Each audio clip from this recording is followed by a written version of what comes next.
So today is a historic day for peace, and Prime Minister Netanyahu and I have just concluded an important meeting on many vital issues, including Iran, trade, the expansion of the Abraham Accords, and most importantly, we discussed how to end the war in Gaza, but it's just a part of the bigger picture, which is peace in the Middle East.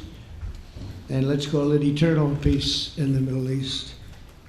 So this is far more than anybody expected, but the level of support that I've had from the nations in the Middle East and surrounding Israel and neighbors of Israel has been incredible, incredible. Every single one of them.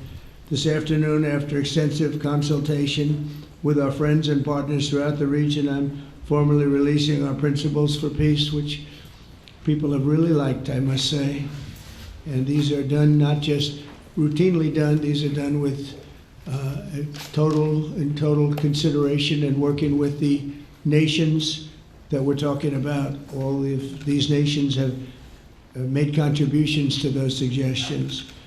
I want to thank the leaders of many Arab and Muslim nations for their tremendous support in developing the proposal, along with many of our allies in Europe. Europe has been very much involved. And I want to just say that my meetings and dialogue that we had with so many countries, Saudi Arabia as an example, the king is a phenomenal person.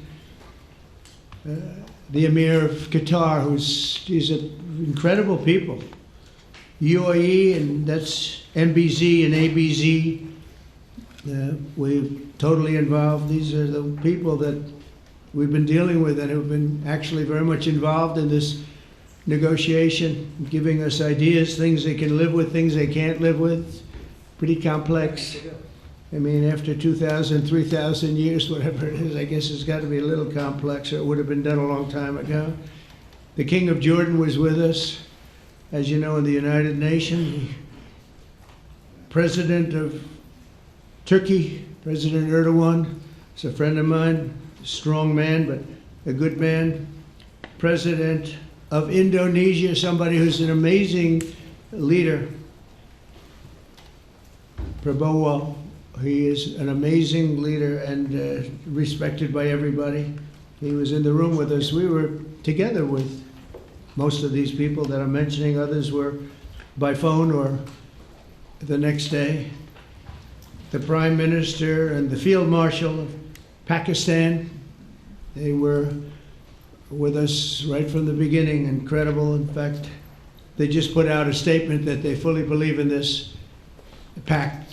It just came out just as I was walking around. They said, "Sir, you have a big notice from the Prime Minister of Pakistan and from the Field Marshal that they back this 100%. President El-Sisi of Egypt, who's terrific. And these are people I've gotten to know over the years. I mean, I would say it started around 2015 and then went into 2016 when the presidency officially began. But I've known them actually for a long time, and they're in many cases really great men. I can't say in all cases, but I will tell you in many cases they're great men, and some great women too. They tend to be mostly men, however, I will say that. If accepted by Hamas, this proposal calls for the release of all remaining hostages immediately, but in no case more than 72 hours. So the hostages are coming back, and I hate even saying this from the standpoint, doesn't sound right, but it is so important to the parents. The bodies of the young men, I believe in almost all cases, the young men are coming back immediately. Under the plan, Arab and Muslim countries have committed, and in writing in many cases, but I actually would take their word for it. The people I mentioned, I'd take their word for it. To demilitarize Gaza, and that's quickly. Decommission the military capabilities of Hamas and all other terror organizations. Do that immediately. And we're relying on the countries that I named and others to deal with Hamas And I'm hearing that Hamas wants to get this done too, and that's a good thing. And destroy all terror infrastructure, including the tunnels, weapons, production facilities. They have a lot of production facilities that we're destroying.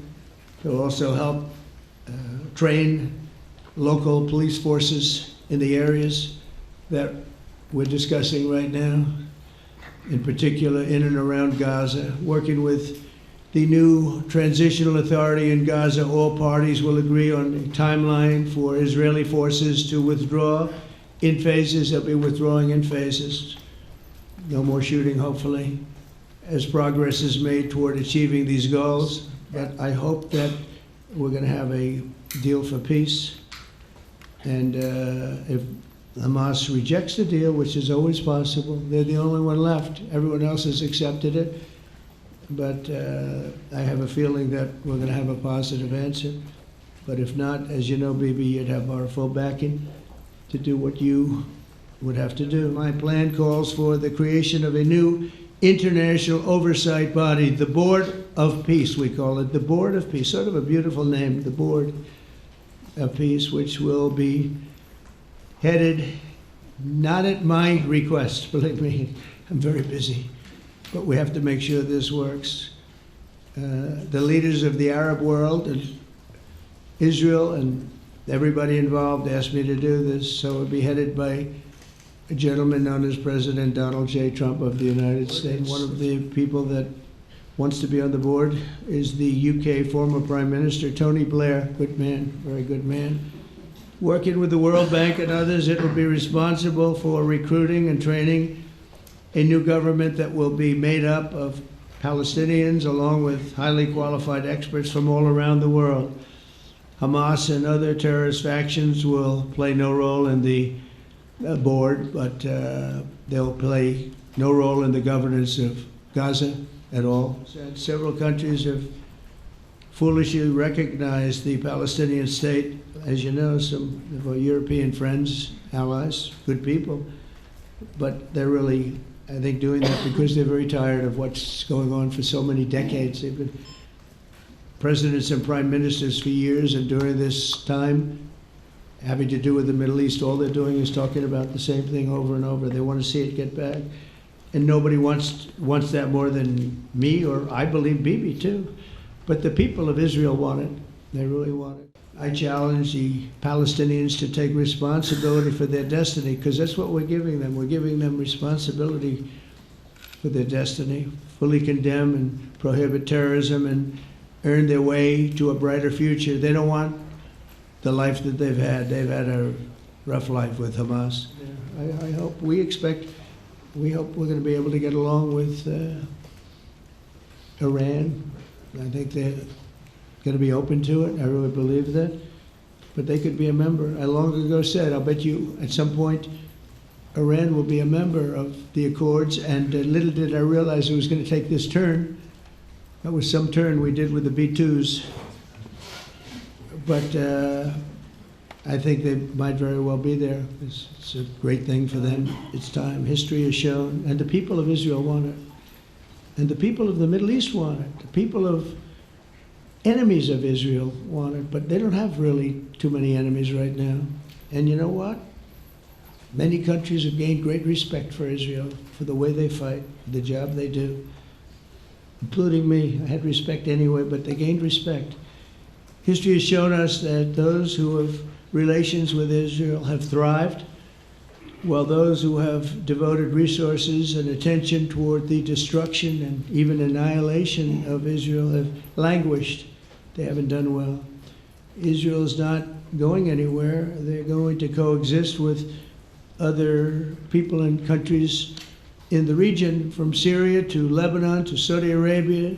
The promise of a new Middle East is so clearly within our reach. This is the closest we've ever come to real peace, not fake peace, not political fool's peace.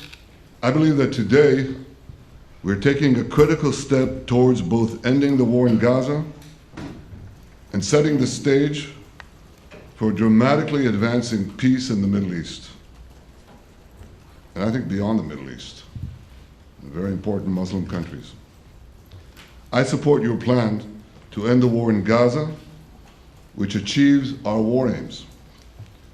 It will bring back to Israel all our hostages, dismantle Hamas's military capabilities, end its political rule, and ensure that Gaza never again poses a threat to Israel. Mr. President, when our two countries stand shoulder to shoulder, we achieve the impossible.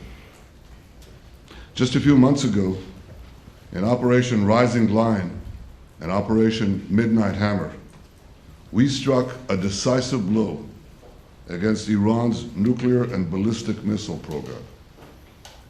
Your bold decision to send those B-2s made the region safer and the world safer.